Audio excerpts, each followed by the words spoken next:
Bonjour à tous et bienvenue. Aujourd'hui, nous recevons de nouveau le colonel Douglas McGregor, ancien conseiller du secrétaire à la Défense et également auteur spécialisé en géopolitique et stratégie militaire. Donc oui, bienvenue à nouveau, c'est un plaisir de vous revoir. C'est bon de te voir, Glenn.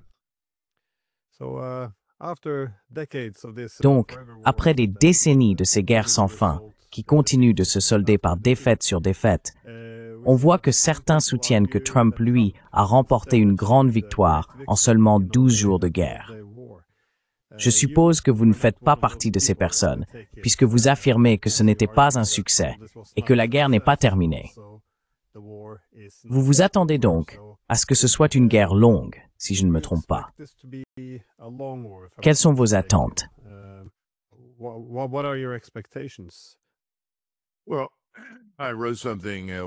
Eh bien, j'ai écrit quelque chose où j'ai essayé d'introduire l'idée de la nouvelle longue guerre, car je ne vois aucune résolution immédiate, certainement aucune à l'horizon.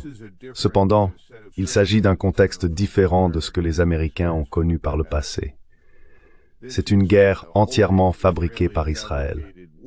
En d'autres termes, Israël et ses partisans aux États-Unis ont fabriqué cette guerre dans le but d'assurer la suprématie israélienne dans la région.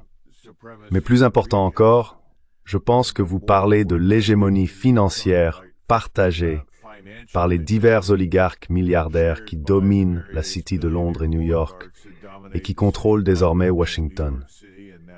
Et les gens sont très inquiets, car ce n'est pas le Trump qu'ils connaissaient il y a 5 ou 6 ans, et ce n'est pas le Trump pour lequel ils pensaient avoir voté.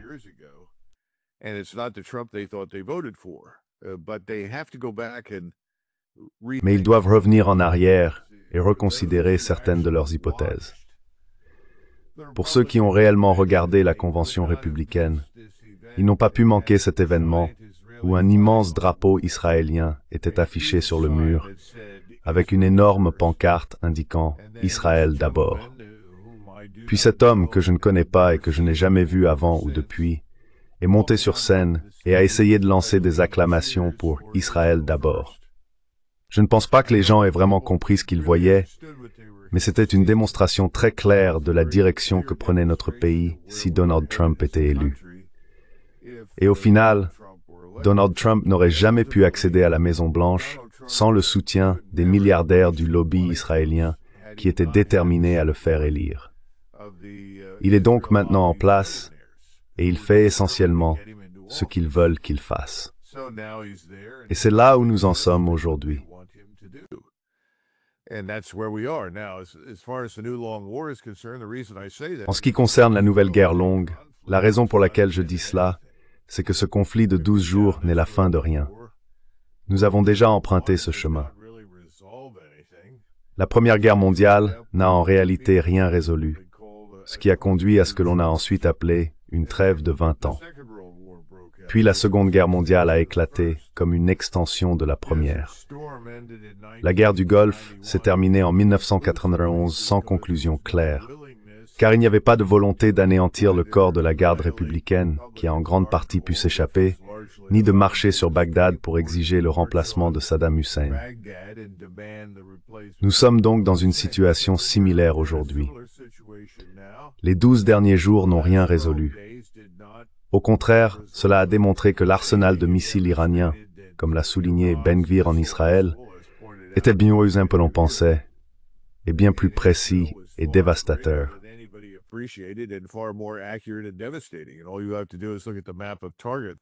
Et il suffit de regarder la carte des cibles que Larry Johnson a publiée sur son site. Il est très clair qu'Israël était en grande difficulté. Et maintenant, plusieurs personnes nous ont fourni des informations suggérant que c'est Israël qui a appelé le président Trump en disant « Nous avons besoin d'une pause. Pouvez-vous nous aider à obtenir un cessez-le-feu » Ce n'était certainement pas l'Iran.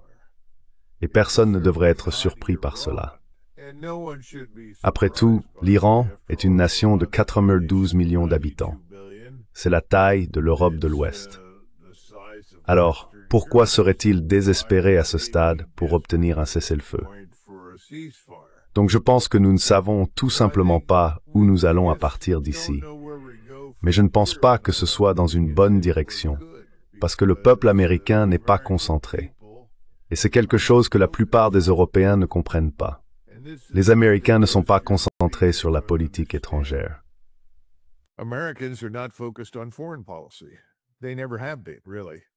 Ils ne l'ont jamais vraiment été. Si l'on avait soumis quoi que ce soit au vote, les Américains n'auraient participé à aucune des guerres au-delà de nos frontières.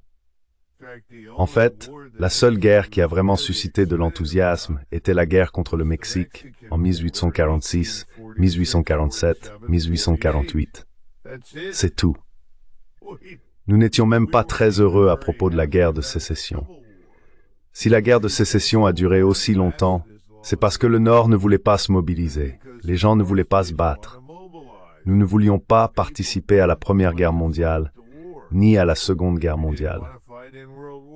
Nous avons été dupés dans ces guerres par des présidents déterminés à nous y entraîner. Nous y sommes allés, nous avons combattu, et dès qu'elles se sont terminées, nous avons tout fait pour rentrer chez nous.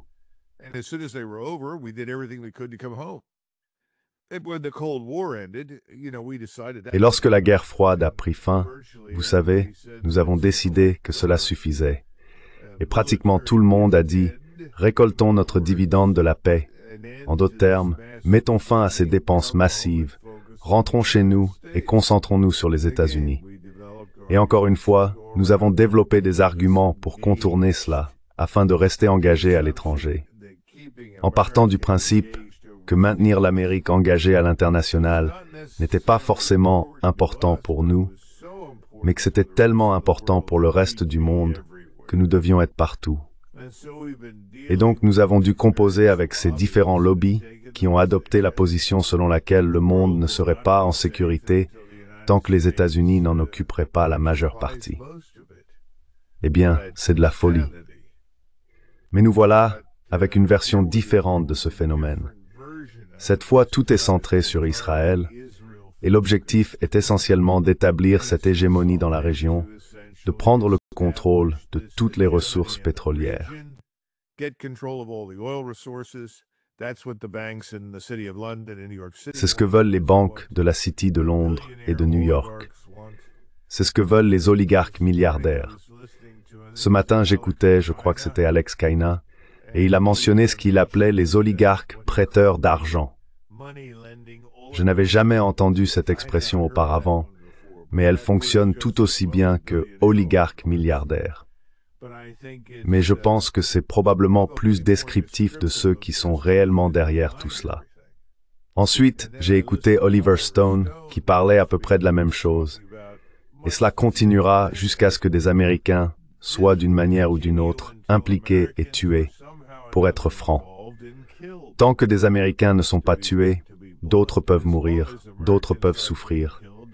Mais tant que vous ne tuez pas d'Américains, personne ici aux États-Unis n'y prête vraiment attention. Et je pense que c'est ce que savent les gens à la Maison-Blanche et au Congrès.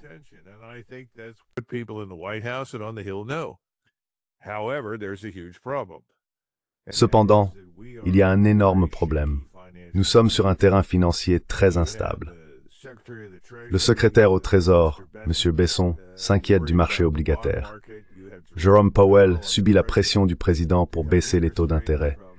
Et il règne un sentiment général d'inquiétude aux États-Unis. Comment pouvons-nous continuer à dépenser à ce rythme, alors que la plupart des gens savent instinctivement que ce n'est pas possible? Mais il n'y a ni volonté, ni détermination à réduire les dépenses, ni courage. Et si l'on ne peut pas réduire les dépenses, on ne peut pas diminuer son endettement. On ne peut pas réduire le soi-disant déficit, et on ne peut même pas entamer la dette nationale souveraine. Donc tous ces éléments convergent d'une manière ou d'une autre. Je ne sais pas ce qui va se passer, mais je ne pense pas que ce soit quelque chose de bon.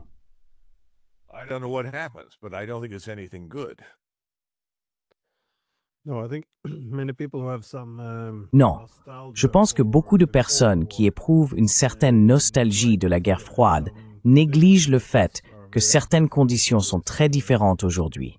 C'est-à-dire que la puissance économique n'est plus là, la cohésion sociale, la stabilité politique, même la boussole morale.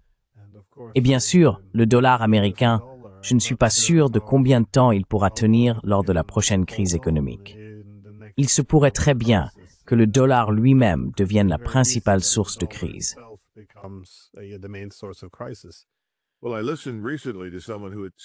Eh bien, j'ai récemment écouté quelqu'un qui affirmait que le yen, la livre et l'euro chuteraient tous avant le dollar. Je ne sais pas quelle est la logique derrière cela, mais c'est ce que beaucoup de gens disent.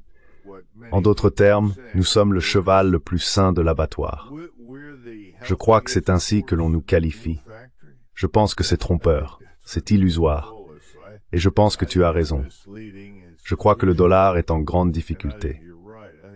Muntazer, il n'est plus considéré comme une véritable réserve de valeur. En fait, je crois que c'est Nassim Taleb qui a dit aujourd'hui que l'or est en réalité la monnaie de réserve.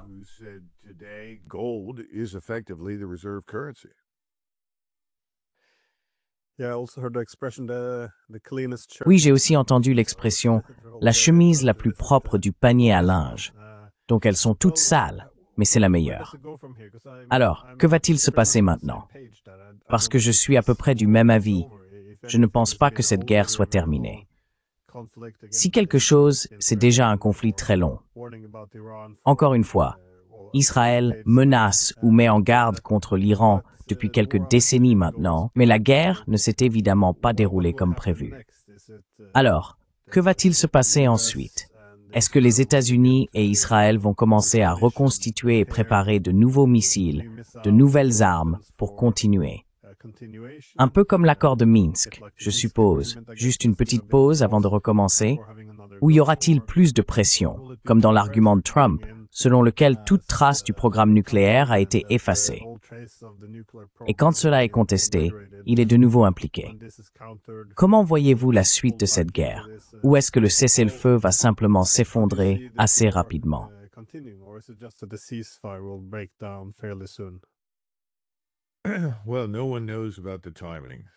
Eh bien, personne ne connaît le calendrier. Il y a de très nombreux facteurs qui vont l'influencer. Si la situation restait globalement stable, je dirais qu'il faudrait entre 90 et 120 jours avant de voir une reprise, car il faudra autant de temps pour reconstituer l'arsenal de missiles israéliens. Il nous faudrait également ce délai pour rééquiper et reconstruire notre propre arsenal. Rappelez-vous, nous avons tiré des centaines de missiles depuis des destroyers de classe Aegis au large des côtes pour tenter d'aider à protéger Israël. Cependant, nous commençons à observer autre chose dans la région. Et ce n'est pas forcément totalement nouveau, mais je pense qu'il est important de comprendre que la CIA, le MI6 et le Mossad, qui ont déjà travaillé en étroite collaboration en Syrie, coopèrent également dans des endroits comme l'Égypte, ainsi qu'en Azerbaïdjan et dans le Caucase.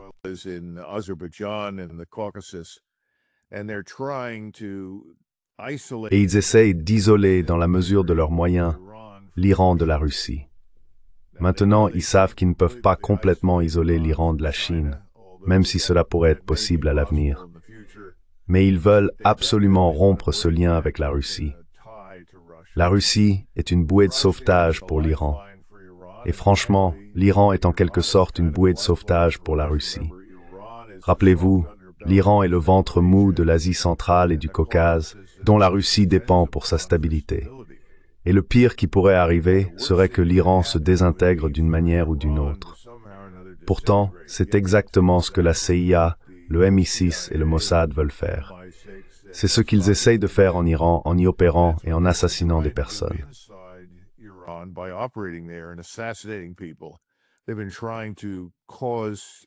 Ils ont essayé de provoquer l'effondrement interne de l'Iran. Or, cela a lamentablement échoué. Je dirais même que le dernier conflit de 12 jours a probablement renforcé le régime iranien plus que tout autre événement. En fait, j'écoutais plusieurs personnes qui sont des experts de l'Iran, ce que je ne suis pas, soutenir essentiellement ce point de vue, et souligner également que l'armée iranienne, qui était jusque-là reléguée à l'arrière-plan par le corps des gardiens de la révolution islamique, est désormais très impliquée et se trouve au premier plan pour défendre le pays. C'est très important, car si l'on parvient à faire tomber un État, en particulier si on peut le séparer de son armée, cela a un impact considérable. Mais cela ne s'est pas produit. Je pense donc qu'il faut examiner certains développements récents.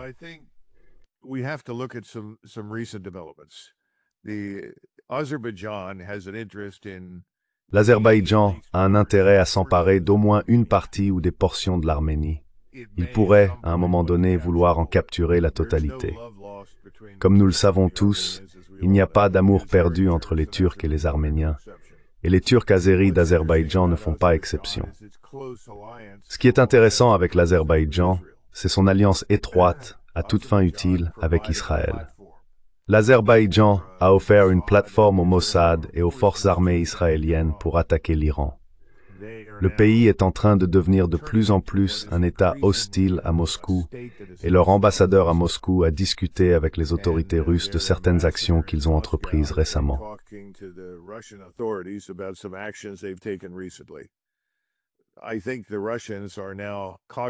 Je pense que les Russes sont désormais conscients de ce qui se passe, et ils en sont très préoccupés.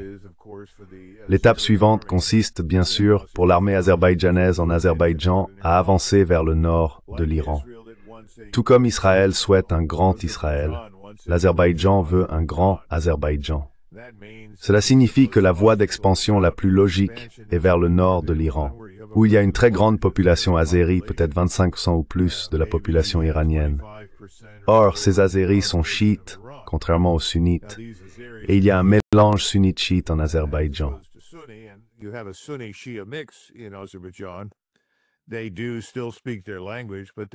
Ils parlent encore leur langue, mais ils ont été un élément très important de la civilisation perse et de l'État iranien. Cependant, il y a toujours eu des voix prônant une forme de puissance turque accrue dans le nord de l'Iran. Nous verrons ce qu'il adviendra.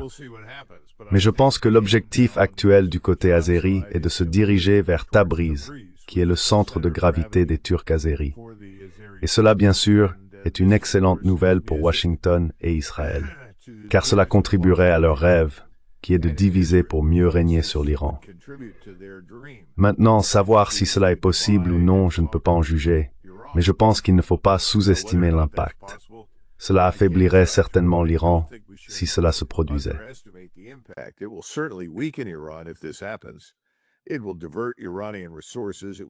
Cela détournera les ressources iraniennes. Cela les distraira d'autres choses, ce qui est en fin de compte un objectif partiellement positif. Si cela contribue à la désintégration de l'Iran, tant mieux. Et je pense que ce que nous voyons, c'est le type de stratégie appliquée à l'Iran qui a été appliquée à la Russie.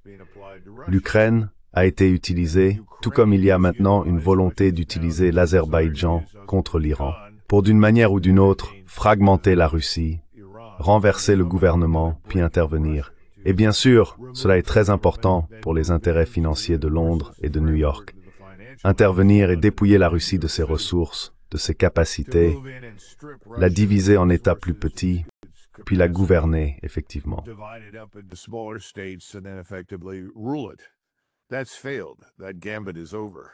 C'est un échec.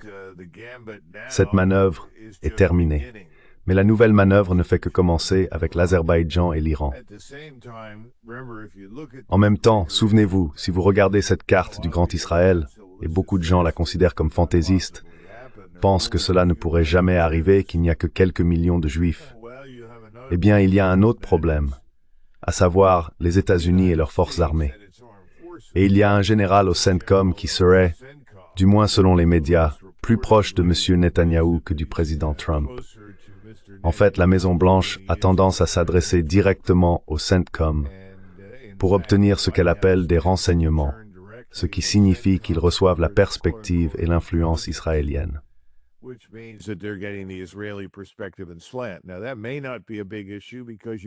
Cela peut ne pas sembler un problème majeur, car le président des chefs d'état-major interarmées est un conseiller militaire principal du président Trump, et il est également un défenseur très puissant et déterminé des intérêts israéliens. Lorsqu'il était à la retraite, il siégeait au conseil d'administration d'un fonds spéculatif dirigé par le frère de Jared Kushner. Donc lorsque l'on commence à examiner les liens et les personnes impliquées dans tout cela, Il existe une possibilité pour que les forces armées américaines s'impliquent sur le terrain, ainsi que dans les airs et en mer, directement aux côtés des Israéliens. Et cela nous amène à l'Égypte, car l'un des objectifs que les Israéliens poursuivent depuis très longtemps est de reprendre le Sinaï et, à terme, de contrôler le canal de Suez. Il y a là quelque chose qui vaut la peine d'être possédé, et c'est quelque chose qu'ils estiment mérité.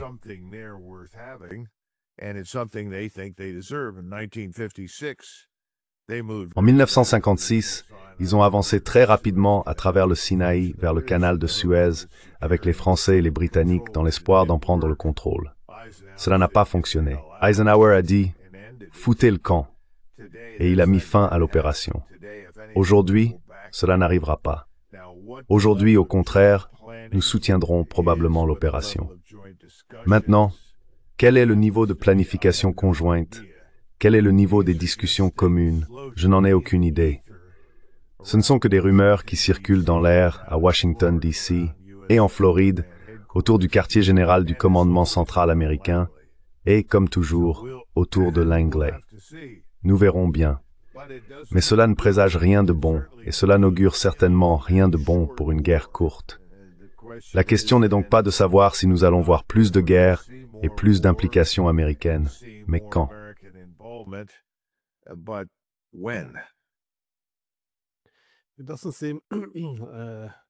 Il ne semble pas que s'engager dans ces guerres de grande ampleur, que ce soit maintenant contre la Russie ou l'Iran, et essayer d'impliquer des acteurs comme l'Azerbaïdjan, repose sur des opportunités historiques uniques ou une force relative actuelle.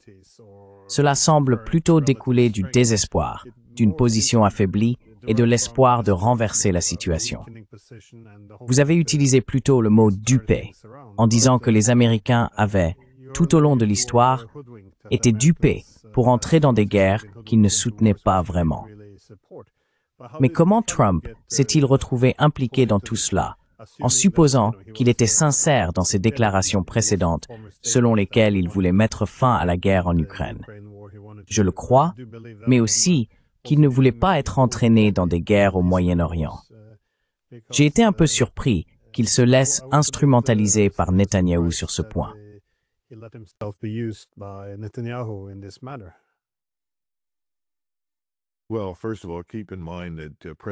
Eh bien, tout d'abord, gardez à l'esprit que le président Trump doit sa position à la Maison-Blanche en ce moment aux mêmes oligarques milliardaires qui financent le lobby israélien, ainsi qu'à certains qui sont tout aussi impliqués dans l'industrie de la défense. En d'autres termes, ce qu'on appelle le complexe militaro-industriel. On ne peut pas ignorer, ou du moins c'est difficile d'ignorer, les personnes qui ont financé votre succès. Donc, je pense que le président Trump est certainement en difficulté à cet égard, et ce n'est pas quelque chose de facile pour lui. Deuxièmement, on entend tout le temps parler des dossiers Epstein, et la procureure générale, Pam Bondi, a annoncé qu'elle les avait, puis a déclaré qu'il lui était impossible de les rendre publics.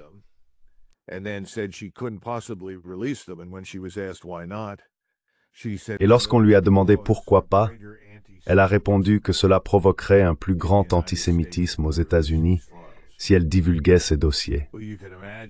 Vous pouvez imaginer que cela a éveillé l'intérêt de tout le monde, même si ce n'était pas une grande surprise, étant donné le passé d'Epstein et son lien, évidemment, avec le Mossad et d'autres, ainsi qu'avec la CIA. Mais au final, nous ne savons pas ce que contiennent ces dossiers. Nous ne savons pas qui figure dans ces dossiers. Et rappelez-vous que cela inclut beaucoup d'enregistrements vidéo qui existent peut-être encore, ou peut-être pas, je ne sais pas. Mais il s'agissait d'une opération assez horrible qui gérait ce qu'on appelait le Lolita Express. Tout le monde essaie de comprendre ce que cela signifie.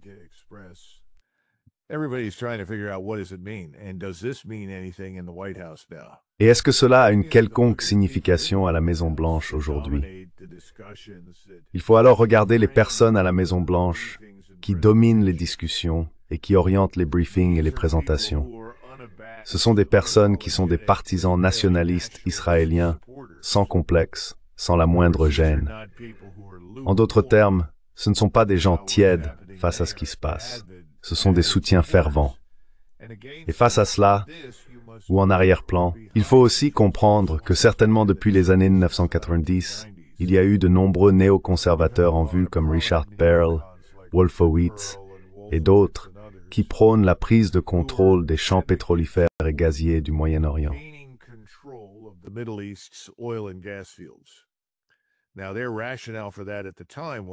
À l'époque, leur raisonnement était le suivant. Si nous contrôlons tout cela, nous tenons la Chine à la gorge. C'était dans les années 1990, lorsque l'on commençait à voir la Chine comme un concurrent potentiel et que l'on se demandait comment la contenir, en partant du principe que la Chine serait une puissance agressive, déterminée à conquérir le monde, ce qui est totalement absurde. Je ne souscris pas du tout à cette idée, mais c'était néanmoins la logique de l'époque. Donc si vous pensez que c'est important et que vous considérez cela comme un moyen de freiner, de contenir ou de restreindre la Chine, alors contrôler le flux de pétrole devient aujourd'hui très important.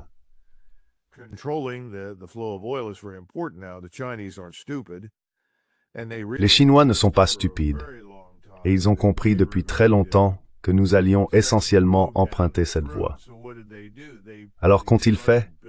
Ils ont lancé cette initiative Une ceinture, une route, qui est en fait non seulement une restauration de la route de la soie, mais aussi une expansion d'un système commercial terrestre à travers tout le continent eurasiatique. Nous venons de voir le train arriver à Téhéran depuis la Chine grâce aux nouvelles liaisons ferroviaires. Les Russes tiennent beaucoup à construire des lignes de chemin de fer, des routes et des réseaux de transport jusqu'à l'océan Indien, en passant par l'Iran, puis en remontant vers la Russie, l'Ukraine et jusqu'en Europe. Il y a deux façons de voir tout cela en tant qu'Américains. On peut se dire, eh bien, c'est intéressant. Comment pouvons-nous nous y intégrer? Comment, en tant qu'Américains, puisque nous sommes une puissance maritime, pouvons-nous trouver notre place?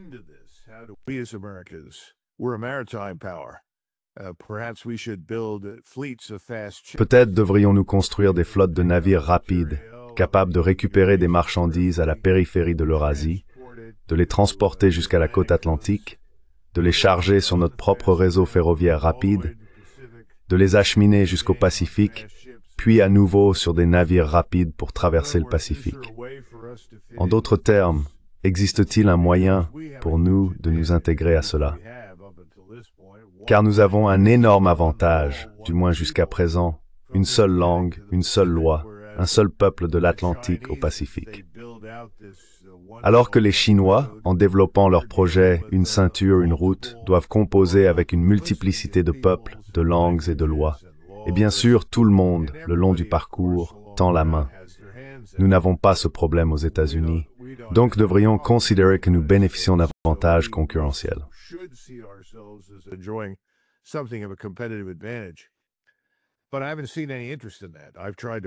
Mais je n'ai vu aucun intérêt pour cela. J'ai moi-même essayé de promouvoir cette idée, en vain. Au lieu de cela, je constate beaucoup d'intérêt à trouver des moyens de saboter, de détruire et de saper cette initiative Une ceinture, une route, et le développement de cette infrastructure commerciale. Ainsi, on en revient au point de départ, prendre le contrôle des champs pétrolifères et gaziers du Moyen-Orient. Pourquoi ne pas simplement le faire et oublier l'Iran? Eh bien, l'Iran est probablement le deuxième, voire le premier, en termes de plus grandes réserves. L'Iran est l'acteur principal et l'Iran a refusé de se soumettre. Et si vous refusez de vous soumettre à l'hégémonie israélienne sur la région, vous êtes l'ennemi, car par définition, cette hégémonie s'étend à nous et aux intérêts bancaires dont j'ai parlé à Londres et à New York.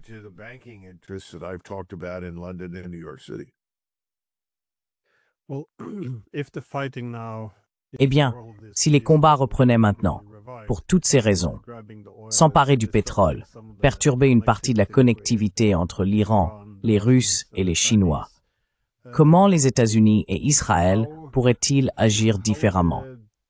Quelles seraient, selon vous, les leçons à tirer de la guerre qui vient de se terminer?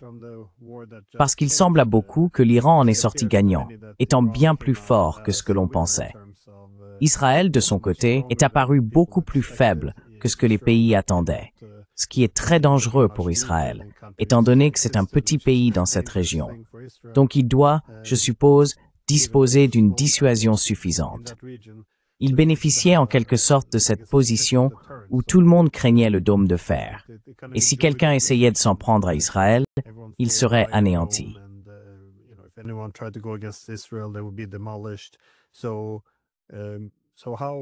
Alors, comment peuvent-ils renverser la situation avec l'Iran? Est-il possible de simplement refaire la même chose avec plus de missiles? Parce que vous avez mentionné Larry Johnson et son évaluation de ce qui a été détruit en Israël. Il semble une grande partie de la capacité industrielle et de l'armée ait également été gravement touchée. Donc, ils ne vont pas pouvoir retrouver la puissance de combat qu'ils avaient auparavant. Mais avez-vous une évaluation de l'Iran par rapport à Israël à ce sujet? S'ils seront mieux préparés avec ce que vous venez d'évoquer concernant la Russie et la Chine. Est-ce qu'ils fournissent actuellement les Iraniens ou bien est-ce qu'ils réparent ou reconstruisent leurs capacités de missiles? Je me demande simplement à quoi ressemblerait la prochaine phase de la guerre.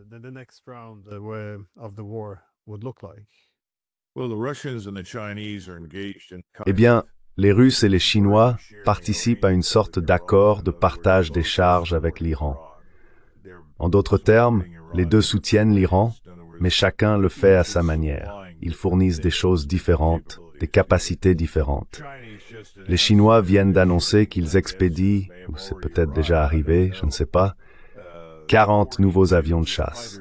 Ce sont les chasseurs de 4e génération les plus récents dont dispose la Chine. Et il paraît qu'ils atteindront finalement un total de 127. Maintenant, ce n'est pas parce qu'ils arrivent que tous ces avions seront immédiatement très efficaces.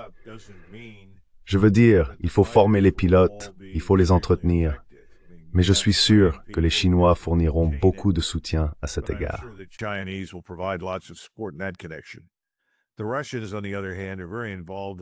Les Russes, en revanche, sont très impliqués du côté de la défense aérienne intégrée, ainsi qu'avec les missiles.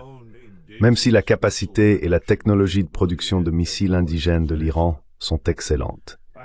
Je pense qu'il faut regarder ce qui se passe en périphérie. Nous avons parlé de l'Azerbaïdjan, il faut aussi observer les Turcs et la Syrie. Et la Syrie est un phénomène intéressant, car nous avons maintenant un ancien chef adjoint d'Al-Qaïda et de l'État islamique à la tête du pays.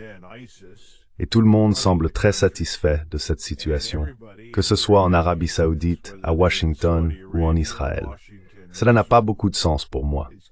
Ils assassinent des chrétiens à tour de bras. Mais d'un autre côté, les Israéliens viennent de détruire un village en Cisjordanie qui était entièrement chrétien, ont incendié toutes les maisons et chassent la population.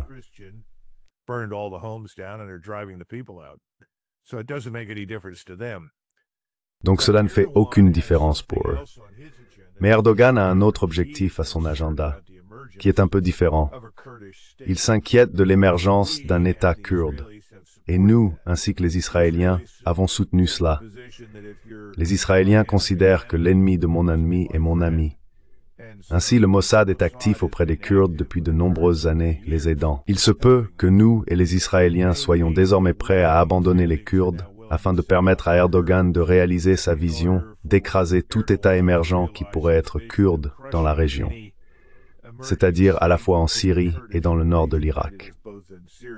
C'est un problème car nous soutenons aussi le PKK, qui est une organisation turque. Certains la qualifient d'organisation terroriste.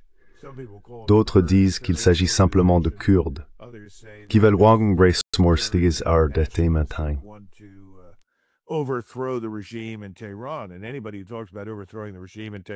et toute personne qui parle de renverser le régime à Téhéran est automatiquement bien accueillie à Washington, même si ces gens étaient soutenus par Saddam Hussein et que nous avons fait tant d'efforts pour l'évincer.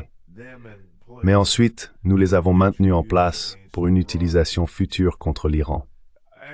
Ce que j'essaye de dire, c'est qu'il y a beaucoup d'éléments en jeu ici. Et lorsque j'ai écrit cet article sur la nouvelle longue guerre, mon objectif était d'essayer de faire comprendre aux gens que cela peut sembler prometteur si vous êtes le commandant du CENTCOM, et que vous pensez que c'est votre voie vers la grandeur en tant que général, en orchestrant tous ces éléments mouvants. Vous pouvez penser que c'est formidable si vous êtes à Tel Aviv, que c'est un moyen de faire tomber votre principal adversaire et de créer enfin la région spécifique sous votre contrôle que vous souhaitez.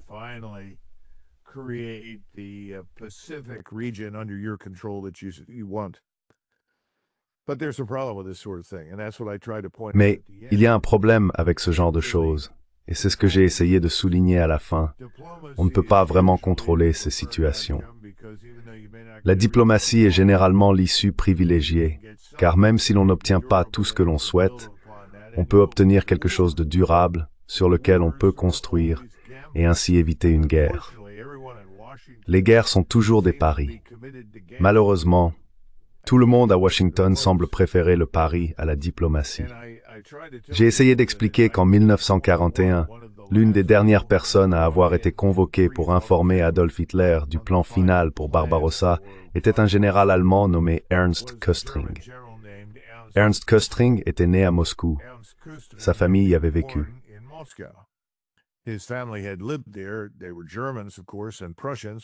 Ils étaient allemands, bien sûr, et prussiens, mais ils vivaient là depuis le règne de Catherine la Grande.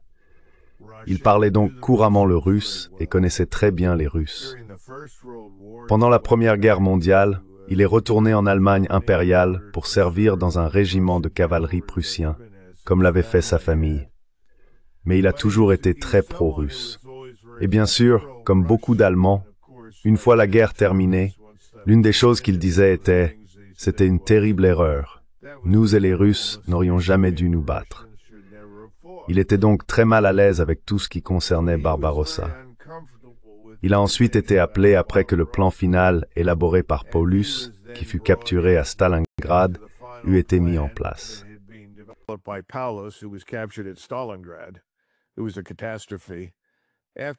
C'était une catastrophe. Après que ce plan ait été modifié et que ses hypothèses aient été changées pour le rendre acceptable à Hitler, il a été convoqué et on lui a dit « Général, vous êtes l'expert de la Russie à l'état-major. Selon vous, comment la population de l'Union soviétique réagira-t-elle à mesure que nous avancerons en Union soviétique ?» Il a répondu « Eh bien, toutes les populations périphériques ne sont pas russes. La plupart d'entre elles n'aiment pas les Russes et accueilleront probablement les Allemands.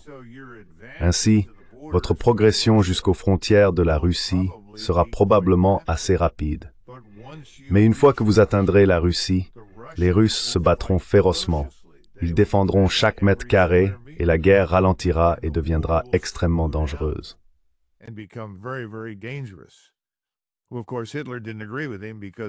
Eh bien sûr, Hitler n'était pas d'accord avec lui parce que les Russes s'étaient si mal comportés en 1939 contre les Finlandais. Il a donc dit « Merci beaucoup », il a été poli, mais ça s'est arrêté là. Or, nous savons que Kuchler avait raison, nous l'avons encore vu en Ukraine avec les Russes. Et je pense que nous faisons des suppositions tout aussi erronées concernant un éventuel conflit futur avec l'Iran, en envisageant d'utiliser les Turcs comme agents potentiels de destruction contre l'Iran ou contre toute autre entité que nous n'aimons pas dans la région ou qu'Israël n'aime pas. Et nous partons du principe que les relations entre Israël et la Turquie, tant que M. Erdogan sera là, seront excellentes.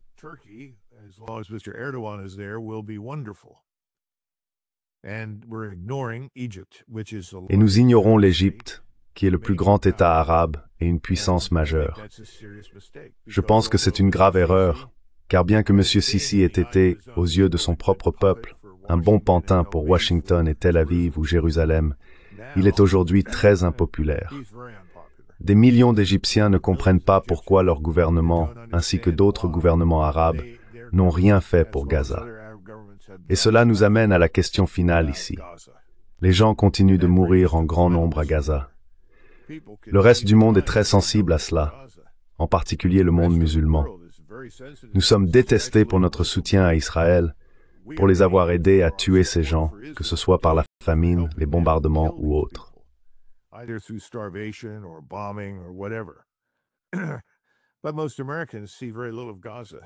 Mais la plupart des Américains voient très peu de Gaza. les gens en Europe de l'Ouest voient très peu de Gaza.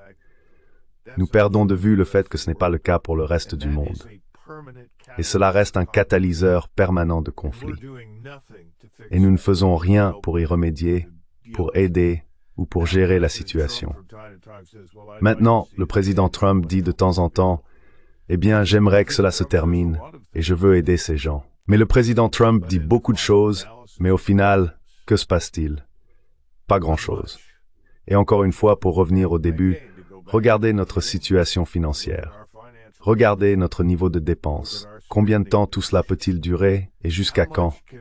Jusqu'à ce que quelque chose casse.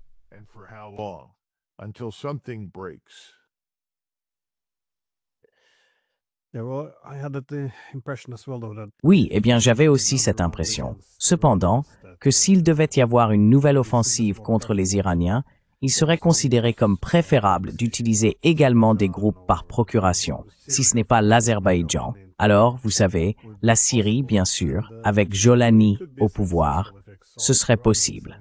Et vous savez, cela pourrait réussir si cela épuise les Iraniens. Je veux dire, d'un côté, la guerre actuelle a effectivement eu un impact en détruisant beaucoup de leur matériel militaire et en touchant leurs soldats, mais les dégâts économiques pourraient aussi être graves à long terme. Mais on oublie souvent que la guerre a aussi rapproché les Iraniens, c'est-à-dire qu'il y a plus de cohésion, plus de soutien maintenant pour le gouvernement. Donc ces rêves de changement de régime et de division du pays, je pense, ont échoué.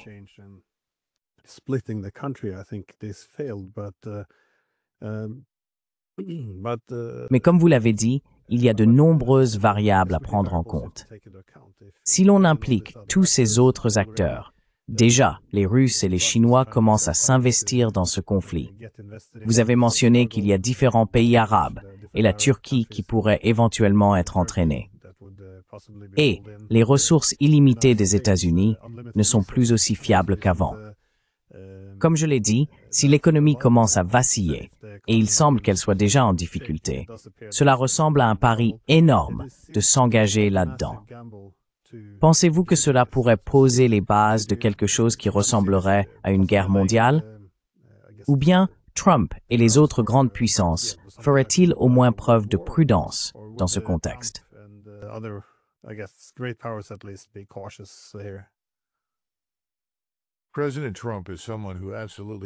Le président Trump est quelqu'un qui ne veut absolument pas la guerre. C'était très clair pour moi lorsque je travaillais avec lui. Je l'estimais beaucoup pour cette raison. Je pense toujours qu'il ressent cela. Regardez simplement comment il a essayé de gérer ses frappes contre l'Iran. D'abord, nous les appelons pour leur dire que nous arrivons. Ils ne nous tirent pas dessus. Nous bombardons ces sites qui sont apparemment vides. Nous ne savons pas, mais vous, oui, et je ne peux pas le savoir avec certitude. Mais il semble bien qu'il n'y avait pas grand-chose là-bas. Il n'y a certainement pas la radioactivité que tout le monde s'attendait à trouver. Et en même temps, je pense qu'il voulait mettre fin à ce qu'il considérait comme la guerre. Comment pouvait-il faire cela?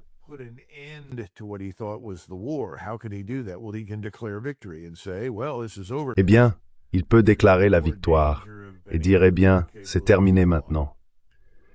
Il n'y a plus aucun danger de capacité nucléaire, c'est fini. Mais nous savons que ce n'est pas vraiment vrai. Et si vous êtes iranien et que vous possédez tous ces matériaux nucléaires, que vous les avez dans d'autres sites, la leçon probable à ce stade est de construire une arme nucléaire si vous voulez survivre. Parce que la leçon, c'est que si vous abandonnez vos armes nucléaires, vous finissez comme la Libye et Kadhafi en Libye. Je ne pense pas que beaucoup de gens se précipitent pour suivre cette voie. Donc nous ne pouvons pas voir parfaitement l'avenir. Nous ne savons pas ce qui viendra en premier. Est-ce que notre crise financière ici nous frappera avant que nous ayons la possibilité de prolonger encore plus cette folie?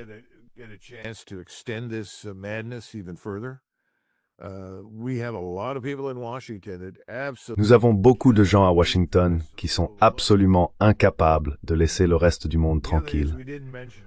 L'autre chose, c'est que nous n'avons pas mentionné l'Irak.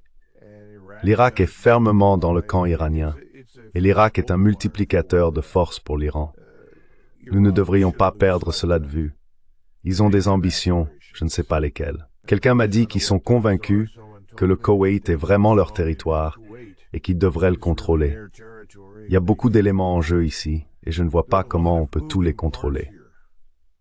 L'autre chose, c'est que nous supposons que ces Émirats, et l'Arabie Saoudite d'ailleurs, sont tous des endroits solides, inébranlables. Eh bien, je suppose que tant que tout le monde a de quoi manger, qu'ils n'ont pas à travailler très dur et que tout est payé, ils survivront.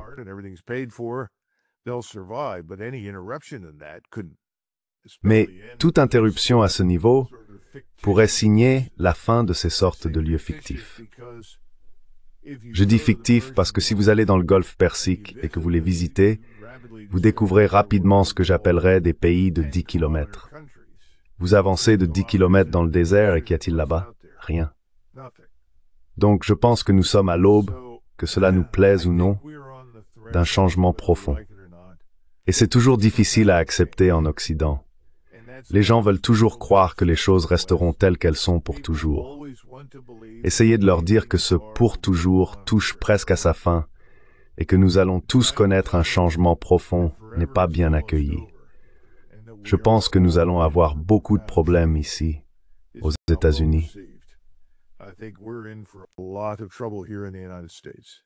Nous ne sommes plus du tout la nation de 1990 ou de 1991, et il faut en tenir compte car cela touche à ce que l'on appelle la cohésion sociale. La Russie s'est révélée très cohésive, bien plus que ce que tout le monde avait anticipé. Et nous, à quel point sommes-nous cohésifs? Cela n'a pas vraiment été mis à l'épreuve. Nous verrons bien. Et l'Iran, quelle est sa cohésion? Jusqu'à présent, cela s'est plutôt bien passé. Je pense que l'intervention azerbaïdjanaise nous en apprendra davantage. Nous verrons. Mais encore une fois, revenons à la Russie. Que tolérera-t-elle? Il s'agit du Caucase. C'est juste à leurs frontières. Ce qui s'y passe est important pour eux. Ils ne veulent pas voir l'Iran se fragmenter et sombrer dans le chaos et l'anarchie. C'est la dernière chose qu'ils souhaitent.